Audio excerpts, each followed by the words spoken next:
So for this video, I'm going to be talking to you a bit about the E3 convention.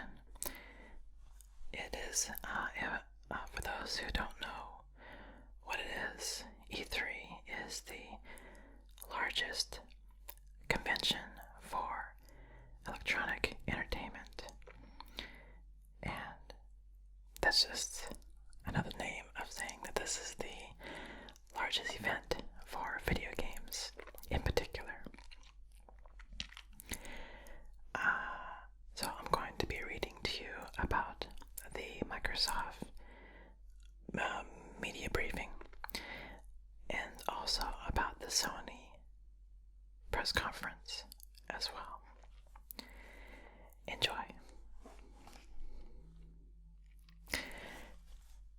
For these readings, I just took a website, a random website to read from, so that I can just whisper to you without really having to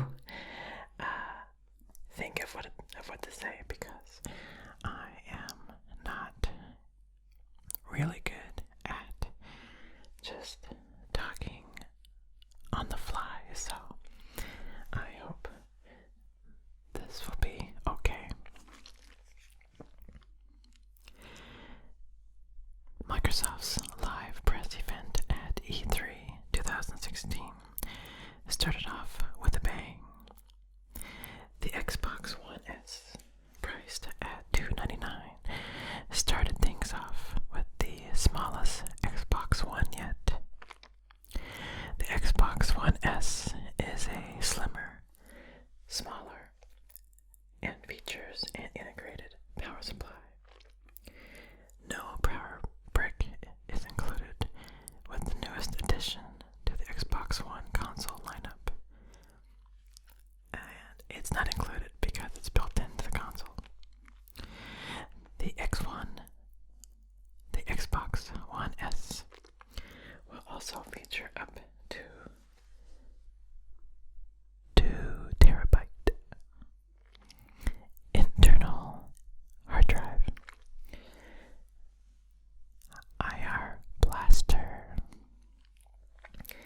and a new Xbox controller, complete with Bluetooth support. The Xbox One S will be priced at $299 and will be available starting in August 2016. Next up, Microsoft revealed Xbox Play Anywhere, making games available for Xbox and Windows 10 available in a single purchase, without the need to purchase games separately. Gears of War 4, Killer Instinct, and Forza Horizon 3 are the first of many games to be available through Xbox Play Anywhere, with many more games sure to follow. Forza Horizon 3 also made its debut at E3 2016. Forza Horizon 3 will be set in Australia, set to arrive on Xbox One, Windows 10 on September 27th, 2016. Forza Horizon 3 will be packed with features including a 4-player campaign mode, co-op mode, realistic weather and traffic conditions, and 350 cars to drive. ReCore got a new gameplay trailer, giving fans an actual gameplay trailer. Announced back at E3 2015, the latest gameplay trailer for ReCore should have many fans anticipating playing this Xbox One exclusive game when it's released. The ReCore gameplay trailer is certainly interesting, and hopefully ReCore can live up to the hype. Next, Microsoft introduced new clubs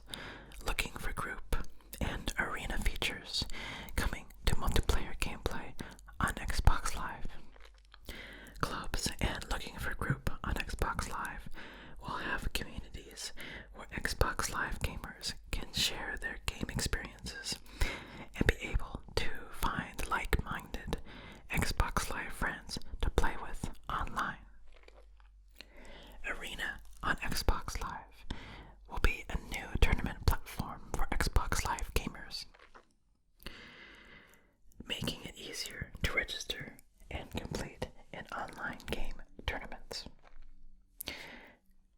Microsoft also confirmed support for Cortana, background music, and language region independence, and also will be available for Xbox One and Xbox Live sometime later this summer or early fall. Microsoft is giving cross-platform play a lot of attention, with games like Minecraft Realms will be playable on a number of platforms, including Windows 10, iOS, Android, and Gear VR devices. Project Scorpio is perhaps the biggest news at Microsoft's E3 2016 event.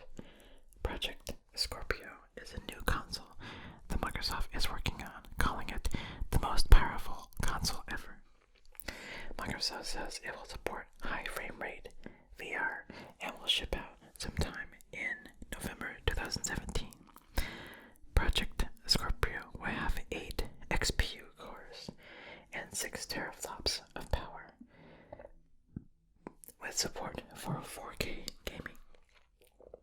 Microsoft noted that all Xbox One accessories and Xbox One games will be backwards compatible with Project Scorpio and Xbox One S. Alright, now here is a report on the PlayStation media briefing. Sony has unveiled a raft of new games that will be playable in virtual reality on the PS4. New Star Wars and Resident Evil games are among those revealed at the E3 Video Games Trade Show in Los Angeles. Virtual reality debuts for Batman, Final Fantasy, and Call of Duty were also shown off. The titles will require gamers to use the PlayStation VR headset, which will cost $399 when it is released on October 13th. It's not for the faint of heart in terms of the type of game experiences they're going for.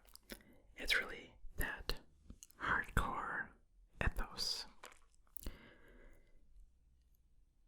says games industry analyst Lewis Ward at ITC.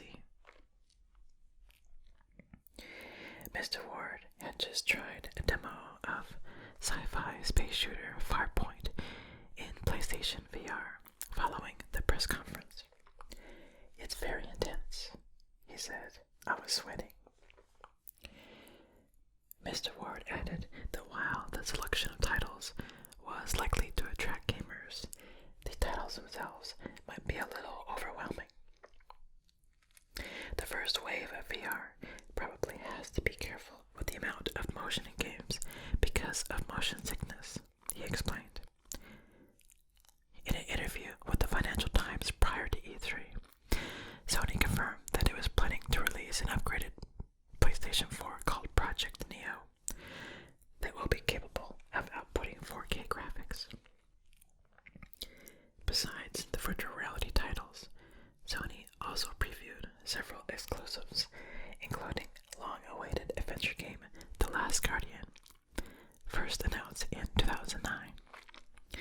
The game's release date has been set as October 25th, 2016. However, the highly anticipated space simulator No Man's Sky did not make an appearance. Sony's virtual reality offer may not end up being the best, but it will be a first. The first affordable, high-end VR headset for the masses. Sony made a point of saying its PS4 is already powerful enough to run VR, a dig at Microsoft, which had earlier announced a new console to offer that in late 2017. The truth is, PlayStation VR is just less sophisticated than the Oculus Rift and the HTC Vive. Resident Evil was an apt title to show off. Back in the days of the first PlayStation, the game used to have these tense, creaky door moments. They would take 20 seconds or so to open, building the fear, but also allowing the console time to load the room ahead. Smart. In PlayStation VR Resident Evil, your view is lit by torchlight, a narrow and eerie field of vision, therefore much less intense to render, which, with restriction, comes creativity. Many of the other PlayStation VR experiences were not quite full games, single missions rather than whole titles. Sony's press conference featured a live orchestra which played throughout the event, and on occasion providing accompaniment to live demos of some of the games. After an extended overture from the musicians, Sony Interactive Entertainment executive Sean Layden made reference to the mass shooting in Orlando, Florida. He said, "On behalf of the PlayStation community, I just want to say that our thoughts are with the victims and the families and the community of Orlando," he said. Mr. Layden's remarks were followed by a preview of an upcoming PS4 exclusive God of War, featuring Kratos, a character from earlier games in the series. Other exclusive showcase included Days Gone, a third-person zombie-filled title from the development team behind the Siphon Filter series. And there was gameplay footage of Horizon Zero Dawn, in which a female protagonist battles robotic dinosaur creatures in a lush, natural landscape. Superhero fans weren't left out either. A teaser trailer for a new Spider-Man game was shown. There was also a surprise appearance from critically acclaimed game designer Hideo Kojima. "Hello everyone," he said, addressing the audience. "I'm back." Mr. Kojima unveiled a new game, Dead Stranding, with Walking Dead actor Norman Reedus in the lead role. No gameplay footage was shown, however, and the title does not yet have a release date. Well, thank you for joining me in this recap from the E3 2016 media briefings. If you're wondering why Nintendo is not included in this video, is because Nintendo does not have a media briefing at E3 any longer. They actually stopped doing it a while back, and they have elected to do their own media briefings on their own schedule.